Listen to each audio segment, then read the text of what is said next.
ಮಲ್ಪೆಯಲ್ಲಿ ಮೀನುಗಾರರ ಪ್ರತಿಭಟನೆ ನಡೆದಿದೆ. ಉಡುಪಿ ಎಸ್ಪಿ ವಿರುದ್ಧ ಮಾಜಿ ಸಚಿವ ಪ್ರಮೋದ್ ಮಧ್ವರಾಜ್ ಕಿಡಿಕಾರಿದ್ದು, ಮೀನುಗಾರಿಕೆ ಬಂದರು ಅಂದ್ರೆ ಏನೆಂದು ಗೊತ್ತಿಲ್ಲದವರು ಉಸ್ತುವಾರಿ ಮಂತ್ರಿಯಾಗಿದ್ದಾರೆ, ಬೆಂಗಳೂರಿನಲ್ಲಿ ಕುಳಿತುಕೊಂಡು ದಿಗ್ಭ್ರಮೆಯಾಗಿ ಎಂದು ಹೇಳಿಕೆ ಕೊಡುತ್ತಾರೆ.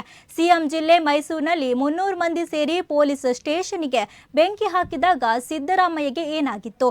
ನಿಮ್ಮ ಮನೆಗೆ ಕಳ್ಳರು ಹೋಗಿದ್ರೆ ಪೂಜೆ ಮಾಡುತ್ತೀರಾ ಎಸ್ಪಿ ಅವರೇ ಎಂದು ಪ್ರಶ್ನಿಸಿದ್ರು. ನಮ್ಮ ಮನೆಗೆ ಕಳ್ಳರು ಬಂದ್ರೆ ಕಟ್ಟಿ ಹಾಕುವುದಿಲ್ಲವೇ? ಕಳ್ಳರನ್ನ ಕಟ್ಟಿ ಹಾಕದೆ ಮತ್ತೇನು ಮಾಡಬೇಕು? ಅವರು ಮಚ್ಚಿನಲ್ಲಿ ತಲವಾರಿನಲ್ಲಿ ಹಲ್ಲೆಯನ್ನ ಮಾಡಿದ್ದಾರಾ? ಕಳ್ಳಿ ಎಂದು ಆರೋಪಿತ ವ್ಯಕ್ತಿಗೆ ಕೆನ್ನೆಗೆರಡು ಬಾರಿಸಿದ್ದಾರೆ ಅಷ್ಟೇ. ಆ ಮಹಿಳೆ ಏನು ಆಕ್ಷೇಪ ಮಾಡಿಲ್ಲ, ನನಗೆ ಯಾವುದೇ ದ್ವೇಷ ಇಲ್ಲ ಎಂದು ಸಂತ್ರಸ್ತ ಮಹಿಳೆ ಹೇಳಿದ್ದಾರೆ. ಈ ಎಸ್ಪಿ ಇರುವ ತನಕ ಸರ್ಕಾರ ಮೀನುಗಾರರ ವಿರೋಧಿಯಾಗಿರುತ್ತೆ ಎಂದು ಆಕ್ರೋಶವನ್ನ ವ್ಯಕ್ತಪಡಿಸಿದ್ರು. ಹೇಳಿಕೆಯನ್ನು ಕೊಡ್ತಾರೆ, ನನಗೆ ದಿಗ್ಭ್ರಮೆ ಆಗಿದೆ ಅಂತ. ಮುಖ್ಯಮಂತ್ರಿಗಳು ಹೇಳಿಕೆ ಕೊಡ್ತಾರೆ, ನನಗೆ ದಿಗ್ಭ್ರಮೆ ಆಗಿದೆ ಅಂತ.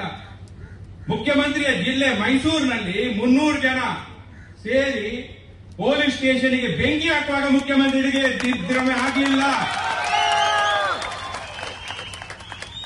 ಎಸ್ಪಿ ಹತ್ರ ಕೇಳ್ತಿದ್ದಾರೆ, ನಿಮ್ಮ ಮನೆಗೆ ಕಳ್ಳರು ಹೋಗಿದ್ರೆ ಆ ಕಳ್ಳರನ್ನ ಪೂಜೆ ಮಾಡ್ತೀರಾ? ನೀವು ಮಂಗಳಾರತಿ ಎತ್ತಿ ಪೂಜೆ ಮಾಡ್ತೀರಾ? ಎಸ್ಪಿ ಅವರೇ, ನಮ್ಮ ಮನೆಗೆ ಕಳ್ಳರು ಬಂದ್ರೆ ನಾವು ಏನ್ ಮಾಡ್ತೀವಿ? ಪೊಲೀಸರು ಬರ್ಲಿಕ್ಕೆ 5-6 ಗಂಟೆ ತಡ ಇದ್ರೆ ಏನ್ ಮಾಡ್ತೀವಿ? ಕಟ್ಟಿ ಹಾಕ್ಲೇಬೇಕು. ಕಳ್ಳರನ್ನ ಕಟ್ಟಿ ಹಾಕ್ಲೇಬೇಕು. ಮತ್ತೇನ್ ಮಾಡ್ಲಿಕ್ಕಾಗತ್ತೆ? ಏನು ಅವರಿಗೆ ಏಟ್ ಅಂದ್ರೆ ಮಚ್ಚಿನಲ್ಲಿ, ಖಡ್ಗದಲ್ಲಿ, ತಲವಾರಿನಲ್ಲಿ ಹೊಡೆದಂತ 2 ಕೆನ್ನೆಗೆ ಬಾರಿಸಿದ್ರು. ಯಾರಿಗೆ? ಕಳ್ಳಿ ಅಂತ ಆರೋಪಿಸಿದ ಒಂದು ವ್ಯಕ್ತಿಗೆ. ಆ ಮಹಿಳೆದ್ದು ಏನಾದ್ರೂ ಆಕ್ಷೇಪ ಉಂಟಾ? ಪೆಟ್ಟು ತಿಂದವರದು ಇಲ್ಲ.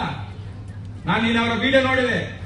ನನಗೆ ಯಾರ ಮೇಲೂ ದ್ವೇಷ ಇಲ್ಲ, ಅವರಿಗೂ ಯಾರ ಮೇಲೆ ದ್ವೇಷ ಇಲ್ಲ ಅಂತ ಮಹಿಳೆ ಹೇಳಬೇಕಾದ್ರೆ ಈ ಪೊಲೀಸರಿಗೆ ಯಾಕಿತ್ತು ದಾಳಿ?